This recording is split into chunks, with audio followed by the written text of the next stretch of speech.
Hello दोस्तों, welcome to neck मैकटैक। आज की वीडियो में हम लोग यूनिट 3 के इम्पोर्टेंट क्वेश्चंस को देखने वाले हैं और यूनिट 3 का जो हमारा नाम है वो है प्रोजेक्ट मैनेजमेंट।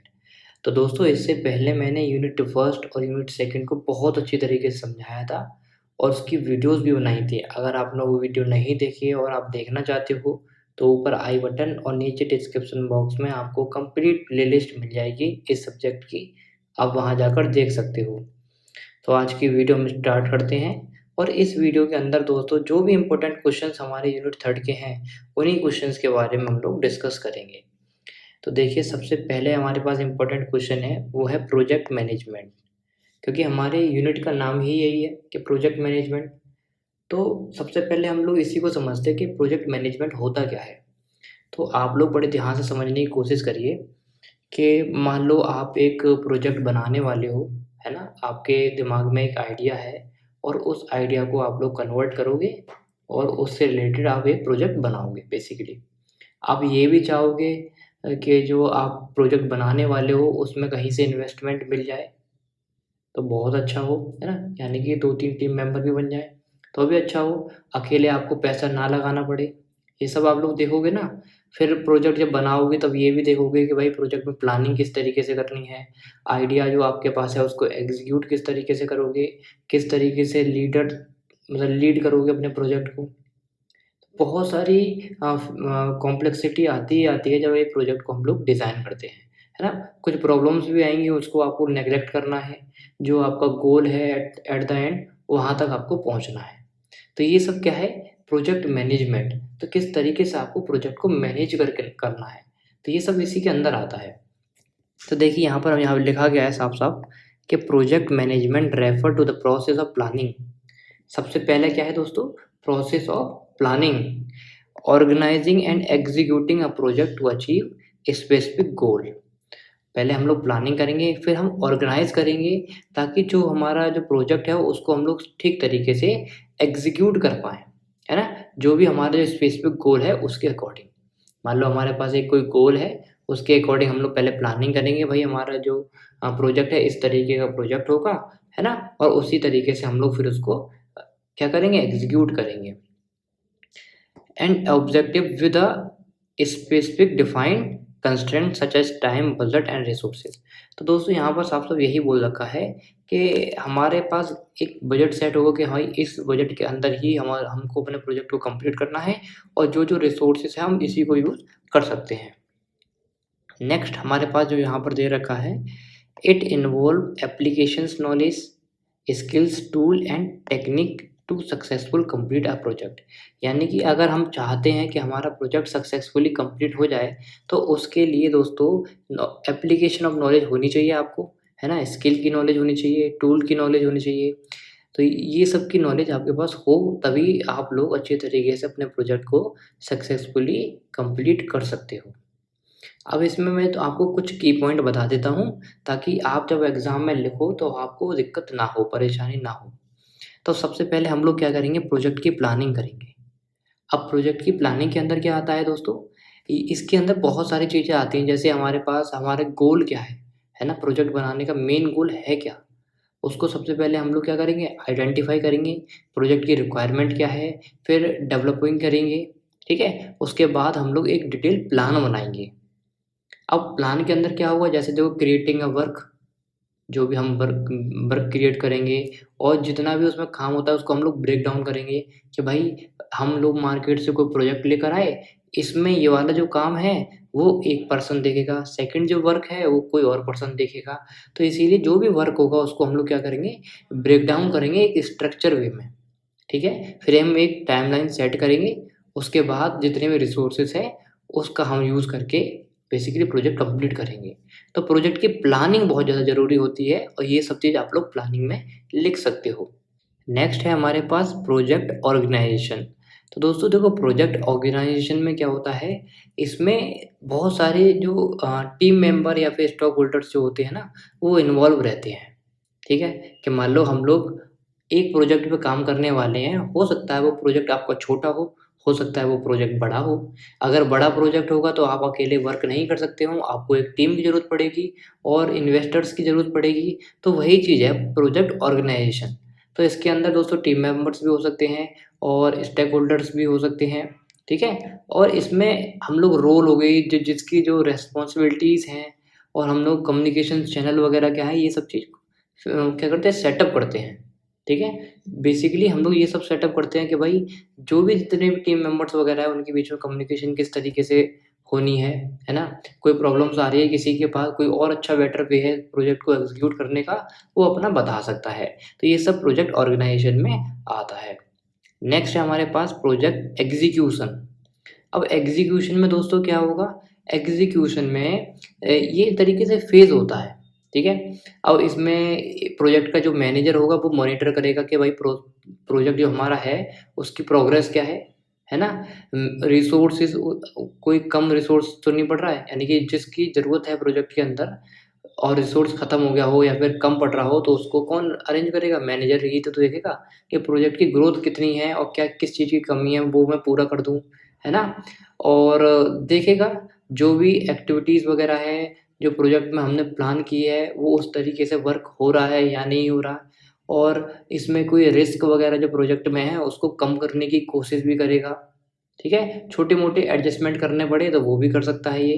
तो बेसिकली प्रोजेक्ट एग्जीक्यूशन में यही आता है, प्रोजेक्ट को किस तरीके से हम लोग एग्जीक्यूट करेंगे, कोई कमी-फमी आ रही हो उसको हम लोग एक ट्रैक पर लाना कि भाई कोई कमी आ रही हो उसको हम लोग सुधार देंगे और एक ट्रैक पर लेके आएँगे। नेक्स्ट है हमारे पास प्रोजेक्ट कंट्रोल एंड मॉनिटरिंग। अब देखो ये तो हमने एग्जीक्यूट कर लिया कि भाई कोई भी चीज़ की कमी हो रही हो, मैनेजर से हमने कॉन्टैक्ट किया, उसने वो हमको प्रोवाइड कर दिया, फिर हम प्रोजेक्ट को काम करने लगे। लेकिन प्रोजेक्ट के अंदर दोस्तों कुछ बहुत सारी क्या हो जाते हैं, जैसे मान लो हमने देख लिया कि भाई हमारे प्रोजेक्ट का स्कोप क्या है, हमारे प्रोजेक्ट का बजट क्या है ना? और हमने जो शेड्यूल किया है, बेसिकली हमने जिस टाइम तक शेड्यूल किया कि भाई इस टाइम तक हम लोग प्रोजेक्ट अपना कंप्लीट कर सकते हैं, तो उसमें कोई दिक्कत परेशानी ना आए, है ना?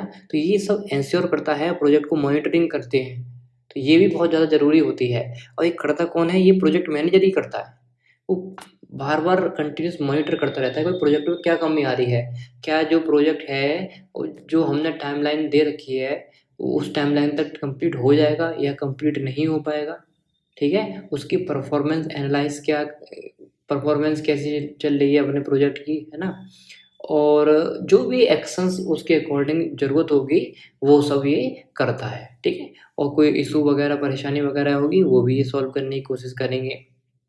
नेक्स्ट है हमारे पास रिस्क मैनेजमेंट। आप लोग रिस्क मैनेजमेंट के अंदर भी लिख सकते हो। इसमें क्या देखते हो कि भाई जो प्रोजेक्ट मैनेजमेंट मैनेजर होता है, वो सब कुछ अच्छे तरीके से देखेगा कि भाई प्रोजेक्ट में कहाँ पर रिस्क आने की संभावना है।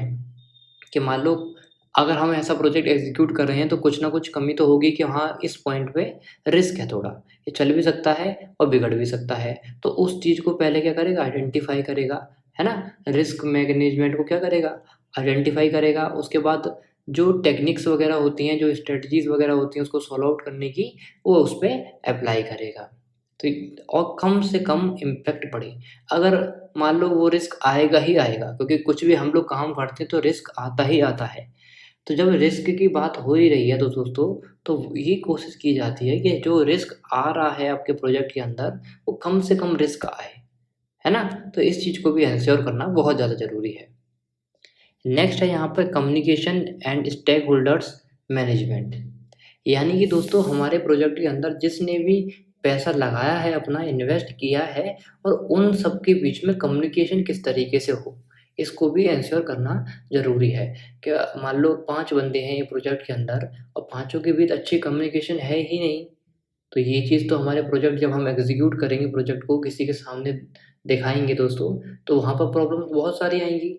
तो इसीलिए हम लोग इफ़ेक्टिव कम्युनिकेशंस के लिए प्रोजेक्ट मैनेजमेंट में इस चीज़ का यूज़ करते हैं। एक ग्रुप वगैरह बना लिया, उसमें हम लोग कम्युनिकेशंस हो रही हैं अच्छी तरीके से, क्या प्रोजेक्ट की प्रोग्रेस है ना? कुछ चेंज करना है या नहीं चेंज करना है, प्रोजेक्ट से रिलेटेड कोई भी अपडेट देनी है, ठीक है? तो ये सब क्या है, हम लोग ग्रुप वगैरह बना लेते हैं, उसमें सॉल्व आउट कर सकते हैं। बेसिकली एक एंगेजमेंट बना रहता है। तो वो इसीलिए communication and stakeholders management में आप लोग ये सब चीज़ लिख सकते हो। नेक्स्ट है क्वालिटी मैनेजमेंट। अब क्वालिटी मैनेजमेंट भी देखो दोस्तों इम्पोर्टेंट रोल प्ले करता है। क्यों इम्पोर्टेंट रोल प्ले करता है? क्योंकि आपको पता है भाई हमने कोई प्रोजेक्ट बनाया और किसी पर्सन के लिए बना रहे होंगे या फिर अपने प्रॉफिट के लिए बना रहे होंगे, तो हमारी कुछ ना कुछ एक्सपेक्टेशंस होंगी, है ना? जिसके लिए हम लोग प्रोजेक्ट बना रहे हैं, उसकी भी कुछ ना कुछ एक्सपेक्टेशंस होंगी, उसके भी कुछ गोल होंगे। अगर हम अपने प्रोजेक्ट की क्वालिटी को अच्छा रखेंगे, तो जो पर्सन्स है उसको भी खुशी मिलेगी और आपको या बार-बार प्रोजेक्ट मिलने का मौका मिलेगा कि मान लो एक पर्सन है, उसने आपसे प्रोजेक्ट बनवाया, तो आपने उसको बहुत अच्छी क्वालिटी का प्रोजेक्ट बना के दिया, तो चांसेस हैं वो आपसे दोबारा प्रोजेक्ट भी बनाए, आपको और ज़्यादा काम दे, है ना? तो आपको क्वालिटी कैसी रखनी है अपने प्रोजेक्ट की? अच्छी रखनी है, ताकि जो डिमांड है, जो रिक्वायरमेंट हमने जो स्टैंडर्ड्स हमने सेट कर रखे थे, वो हमारे फुलफ़िल हो पाएँ। ठीक है? और जो कस्टमर है हमारी उसकी जो एक्सपेक्टेशंस वगैरह हैं, वो भी फुलफ़िल हो पाएँ। आई होप आपको समझ आ गया होगा। नेक्स्ट आप इसमें ये भी लिख सकते हो, अगर मैं एक पॉइंट और बढ़ा दूँ, तो एक पॉइंट आप लोग ये लिख सकते हो कि प्रोजेक्ट को इम्प्लीमेंटेशन किस तरीके से हम लोग करेंगे, वो तो आपने देख लिया। ठीक है? तो एक पॉइंट आप लोग ये भी लिख सकते हो कि जो हमारा ये प्रोजेक्ट है, इसमें हमें क्या करना है, प्रोजेक्ट को क्लोज़र देना है, कि लास्ट में प्रोजेक्ट एट द एंड हम लोग सबमिट कर देंगे और उसको बंद कर देंगे। तो आप ये भी लिख सकते हो क्लोज़र वाला पॉइंट। अब चलिए हम इसके कुछ फ़ेजेज़ के बारे में डिस्कस कर लेते हैं कि अगर हम प्रोजेक्ट बना रहे हैं तो इसके क्या-क्या फ़ेजेज़ होंगे, उसको भी आप लोग एक बार देख लो। देखो, अगर हम बात करें तो सबसे पहले हमारे पास यहाँ पर यही है दोस्तों कि प्रोजेक्ट को हमें स्टार्ट करना है, ठीक है? स्टार्ट करने का हमारे अंदर दिमाग में आना ही चाहिए। नेक्स्ट फिर हम उसको आइडेंटिफ़िकेशन करेंगे कि प्रोजेक्ट कैसा प्रोजेक्ट है, किस पे वर्क करना है, किस पे नहीं करना है। फिर उसके बाद फ़ॉर्मूलेशन का काम होगा कि किस तरीके से हम लोग एक तरीके से प्रोजेक्ट का आइडिया सेटअप हमें मान लो हमारे दिमाग में आ गया, उसको हमने फ़ॉर्मूलेट कर दिया, एक पेपर पे लिख लिया कि भई जब हम किसी के पास अपने प्रोजेक्ट को लेकर जाएँगे, तो उसका अप्रेज़ल भी तो हमको मिलेगा कि हाँ, आपका प्रोजेक्ट बहुत अच्छा है। तो प्रोजेक्ट के आपके अंदर दिमाग में आइडिया है ना? आइडेंटिफ़िकेशन भी आपने कर लिया, तो एक फ़ॉर्मूलेशन हम लोग करते हैं एक अपने प्रोजेक्ट को अच्छी तरीके से किसी के सामने प्रेज़ेंट कर सकें, उसको अपनी बात अच्छे तरीके से बता सकें, ताकि उसका अप्रेज़ल मिल जाए और वो हमारे प्रोजेक्ट में इन्वेस्ट कर दे, ठीक है? फिर अप्रेज़ल हमें मिल जाएगा जब हम किसी को अच्छी तरीके से दिखाएँगे, वो कर देगा हाँ, ठीक है आपका प्रोजेक्ट इसमें ग्रोथ वग़ैरह है और वो आपके प्रोजेक्ट में इन्वेस्ट करने को तैयार हो जाएगा, ठीक है? अप्रेज़ल मिलेगा उसके बाद प्रोजेक्ट सिलेक्शन होगा कि ठीक है अप्रेज़ल मिल गया, ठीक है। अब हम उसको फिर इम्प्लीमेंटेशन करेंगे जो प्रोजेक्ट का हमें अप्रेज़ल भी मिल गया, हमारा प्रोजेक्ट सिलेक्ट भी हो गया, अब उसको हम लोग क्या करेंगे इम्प्लीमेंट करेंगे, कि हाँ, ऐसे-ऐसे हमें प्रोजेक्ट को इम्प्लीमेंट करना है। फिर उसमें काम आता है मैनेजमेंट का, उसके बाद वही जब प्रपोज़ल आपको मिल गया, है ना? जब प्रोजेक्ट आपको मिल गया, अब उसको आपको क्या करना है, मैनेज करना है अच्छी तरीके से, ताकि और मैनेज करने के बाद जितने भी मैंने आपको ये पॉइंट बताए थे, ये सब आप लोग कर सकते हो मैनेजमेंट में, ये सब काम आता है और एट द एंड आपका क्या ज़रूरी है, क्लोज़र, ठीक है? आई होप आपको ये समझ आया होगा कि किस तरीके से हम लोग क्या काम कर रहे हैं। अब नेक्स्ट हम लोग देखते हैं स्कोप ऑफ प्रोजेक्ट मैनेजमेंट कि भाई प्रोजेक्ट मैनेजमेंट की स्कोप क्या-क्या है? देखो सबसे पहला जो स्कोप है प्रोजेक्ट मैनेजमेंट का वो यही है डाइवर्स इंडस्ट्रीज़ कि भाई प्रोजेक्ट मैनेजमेंट का जो स्कोप है हर इंडस्ट्रीज़ के अंदर है। एक पर्टिकुलर रेंज नहीं है दोस्तों इसकी वाइड रेंज है। जैसे आपका कंस्ट्रक्शन में भी प्रोजेक्ट मैनेजमेंट का बहुत ज़्यादा ज़रूरी होती है। इन्फॉर्मेशन टेक्नोलॉजी हो गई वहाँ भी प्रोजेक्ट मैनेजमेंट की ज़रूरत पड़ती है। हेल्थ केयर हो गया, मैन्युफैक्चरिंग हो गई, फाइनेंस में हो गया, है ना? और बहुत सारे सेक्टर्स हैं जहाँ पर प्रोजेक्ट मैनेजमेंट की ज़रूरत पड़ती ही पड़ती है, तो इसका स्कोप तो बहुत ज़्यादा है। Second project size and complexity ये मैटर करता है दोस्तों कि भाई प्रोजेक्ट का साइज़ कैसा है, शॉर्ट टर्म प्रोजेक्ट है, कुछ समय में कंप्लीट हो जाएगा या आपका बड़ा प्रोजेक्ट है, ठीक है? तो चाहे छोटा प्रोजेक्ट हो, चाहे बड़ा प्रोजेक्ट हो, दोनों ही प्रोजेक्ट में प्रोजेक्ट मैनेजमेंट का स्कोप होता ही होता है कि मान लो आपको आपको कोई छोटा-सा प्रोजेक्ट बनाना है, तो उसमें भी तो प्रोजेक्ट मैनेजमेंट का रोल प्ले होगा ही होगा ना। वहाँ भी प्लानिंग वगैरह होगी, वहाँ भी एग्ज़ीक्यूशन होगा। अगर बड़ा प्रोजेक्ट है, वहाँ भी ये सब काम होगा, तो प्रोजेक्ट मैनेजमेंट का स्कोप है। Next cross functional collaboration. अब क्रॉस फंक्शनल कोलैबोरेशन में क्या होता है दोस्तों कि मान लो आपके पास एक छोटा सा ही गोल है, एक सिंगल गोल है, उसके अंदर मल्टीपल स्टेक होल्डर्स भी अपना पैसे को इन्वेस्ट कर सकते हैं। मान लो आपका बड़ा प्रोजेक्ट है कोई, और उस बड़े प्रोजेक्ट में आपको एक इन्वेस्टर से काम नहीं चलेगा, तो बहुत सारे इन्वेस्टर्स आपके प्रोजेक्ट में आएंगे और आपको क्या करेंगे, आपको अपना पैसा वो इन्वेस्ट करेंगे, क्योंकि आपका और उन इन्वेस्टर का गोल कैसा होगा, एक ही गोल होगा। ठीक है, तो ये भी इसमें आप लोग कर सकते हो। नेक्स्ट है हमारे पास टेम्पररी नेचर। ये जब प्रोजेक्ट का जो स्कोप है ये टेम्पररी बेसिस पे होता है, कि मान लो अगर हम एक प्रोजेक्ट पे काम कर रहे हैं तो ये परमानेंट काम नहीं है कि ये प्रोजेक्ट हमेशा चलता ही रहेगा, है ना। मान लो हमें एक ब्रिज बनाना है, तो ब्रिज के हम पूरी साल ब्रिज ही बनाते रहेंगे लाइफ टाइम, नहीं, कभी तो ख़त्म होगा ना। तो एक टेम्पररी नेचर की जॉब होती है दोस्तों ये, है ना। एक हम प्रोजेक्ट टेम्पररी नेचर का लेते हैं। मान लो हमें कोई छोटे प्रोजेक्ट पे काम करना है, ठीक है, किसी का घर बनाना है, वो भी एक प्रोजेक्ट हो सकता है। आई होप आप समझ पा रहे होगे मैं क्या कहना चाह रहा हूँ। नेक्स्ट है हमारे पास इम्पोर्टेंस ऑफ प्रोजेक्ट मैनेजमेंट। अब दोस्तों देखिए, हमने स्कोप के बारे में अच्छे से डिस्कस कर लिया कि प्रोजेक्ट मैनेजमेंट के स्कोप क्या होते हैं और प्रोजेक्ट मैनेजमेंट क्या होता है। अब इम्पोर्टेंस के बारे में समझते हैं। तो सबसे पहला इम्पोर्टेंस है गोल अचीवमेंट। तो देखो, आप लोग अच्छी तरीके से जानते हो, जब हम प्रोजेक्ट स्टार्ट करने चाह रहे हैं तो हमारे मन में पहले से ही एक गोल होता है कि हमको ये गोल अचीव करना है। तो सबसे पहला तो यही एक टास्क रहता है, हमने कोई प्रोजेक्ट लिया, हम इसको प्रोजेक्ट को टाइम पर ख़त्म करें और क्वालिटी का ध्यान रखें।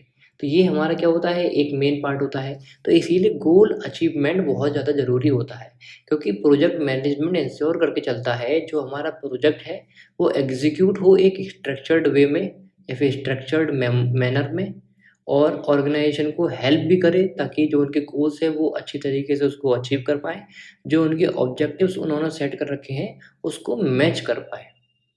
ठीक है, ये सब चीज़ हम लोग देखेंगे। नेक्स्ट है हमारे पास टाइम एंड कॉस्ट इफेक्टिव। और हम लोग चाहेंगे जो हमारा प्रोजेक्ट है टाइम पर कंप्लीट हो और ज़्यादा उस पे कॉस्ट ना लगे, कम से कम कॉस्ट पे हम लोग अच्छी तरीके से काम कर पाएँ। टाइम पर इसीलिए बोल रहा हूँ, मान लो हम एक प्रोजेक्ट पे वर्क कर रहे हैं और वो टाइम पर कंप्लीट नहीं हो पाया, तो जो एक्स्ट्रा टाइम मिलेगा लगेगा उस प्रोजेक्ट के ऊपर, तो उसका एक्स्ट्रा खर्चा भी आएगा, है ना। तो उस ओवर जो खर्चा हो रहा है, जो ओवर रन्स बोल सकते हैं हम लोग, कॉस्ट ओवर रन्स, वो ओवर ज़्यादा होगी तो उसका खर्चा कौन देगा, आपकी जेब से जाएगा ना। तो वही चीज़ है, कॉस्ट इफेक्टिव बनाना है हमें और टाइम पर कंप्लीट करना है।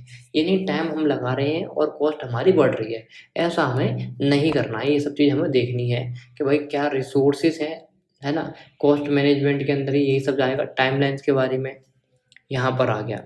नेक्स्ट है रिस्क मिटिगेशन।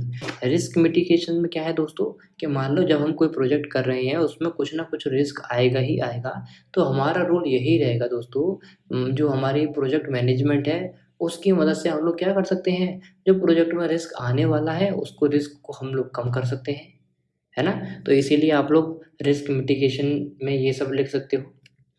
इम्पोर्टेंस रहती है भैया रिस्क मिटिगेशन में प्रोजेक्ट मैनेजमेंट की। प्रोजेक्ट मैनेजमेंट की वजह से ही हम लोग अपने रिस्क को कम कर सकते हैं। फिर स्टेक होल्डर सेटिस्फेक्शन। अगर देखो, मान लो आप एक प्रोजेक्ट पे काम कर रहे हो और आपका प्रोजेक्ट जो भी गोल वगैरह है, आपके गोल और आपके जो इन्वेस्टर्स हैं उनके गोल एक जैसे हैं और आप एक प्रोजेक्ट पे काम कर रहे हो, तो आपको सेटिस्फेक्शन तो उन्हें देना पड़ेगा ना। तो उनको अगर दिखेगा, जो इन्वेस्टर्स हैं उनको दिखेगा कि आप प्रोजेक्ट पे काम अच्छी तरीके से कर रहे हो, जो आपने क्वालिटी स्टैंडर्ड सेट कर रखे हैं उसके अकॉर्डिंग काम कर रहे हो, जो आपके ऑब्जेक्टिव्स सेट कर रखे हैं उसके अकॉर्डिंग काम कर रहे हो, एक स्ट्रक्चर्ड वे में आपका प्रोजेक्ट कंप्लीट हो रहा है, तो कहीं न कहीं जो इन्वेस्टर्स हैं उनको एक संतुष्टि मिलेगी, उनको एक सैटिस्फैक्शन फ़ील होगा कि हाँ, हमारा प्रोजेक्ट अच्छी तरीके से वर्क हो रहा है। ठीक है? फिर क्वालिटी एश्योरेंस। यहाँ पर दोस्तों हमें क्वालिटी को भी ध्यान में रख के चलना है कि क्वालिटी उसकी ना बिगड़े। जो हमने स्टैंडर्ड सेट कर रखे हैं और जो हमारी क्वालिटी लेवल जो हमने पहले से सेट कर रखे हैं, भाई इस क्वालिटी का हमें बनाना ही बनाना है, इससे कम नहीं होना चाहिए।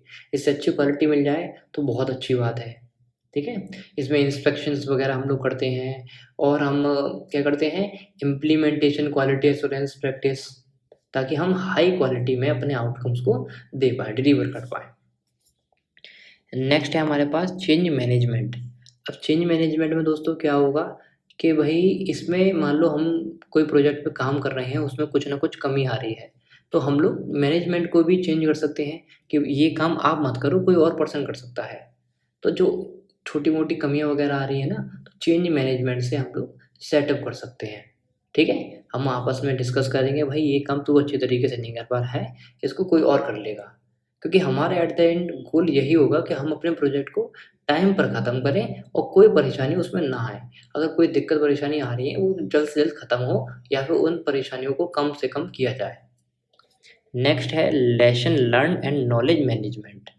लेसन लर्न में क्या होगा, देखो अगर आपका प्रोजेक्ट अच्छी तरीके से वर्क कर जाएगा, टाइम पर कंप्लीट हो जाएगा, तो आपको कहीं न कहीं उससे सीखने को मिलेगा, बहुत सारी चीज़ें सीखने को मिल जाएगी, है ना? कि आपने अपना प्रोजेक्ट टाइम पर कंप्लीट किया था और जितना बजट मिला था, उससे ही उस बजट में ही हमने कंप्लीट किया था। हमने छोटी-मोटी परेशानी फेस की थी इस प्रोजेक्ट के अंदर। एक प्रोजेक्ट को अच्छे तरीके से आप लोग जी लोगे।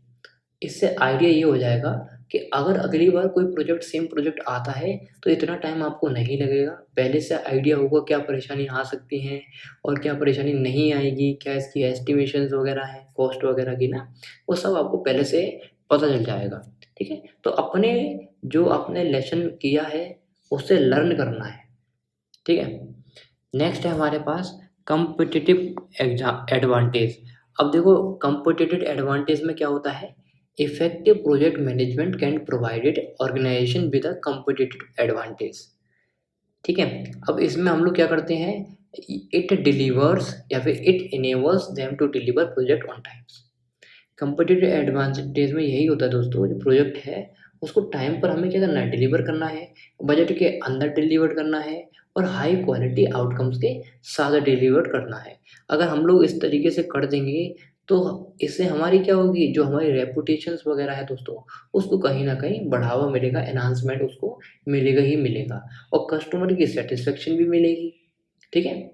तो ये कॉम्पिटिटिवनेस इन द मार्केट, मान लो मार्केट में आपके ये जो आप जिस प्रोजेक्ट पे वर्क कर रहे हो, ऐसे और भी पर्सन हैं जो प्रोजेक्ट पे काम कर रहे हैं, है ना? सेम प्रोजेक्ट पे वो भी काम कर रहे हैं, तो अगर आप अपने प्रोजेक्ट टाइम पर कंप्लीट करके दे दोगे कस्टमर को, है ना? आपके प्रोजेक्ट की क्वालिटी भी बहुत अच्छी होगी, तो आपको क्या मिलेगा? एक रेफरल भी मिलेगा, कस्टमर की सैटिस्फैक्शन भी मिलेगा, आपकी जो इमेज है वो भी अच्छी खासी होगी, है ना?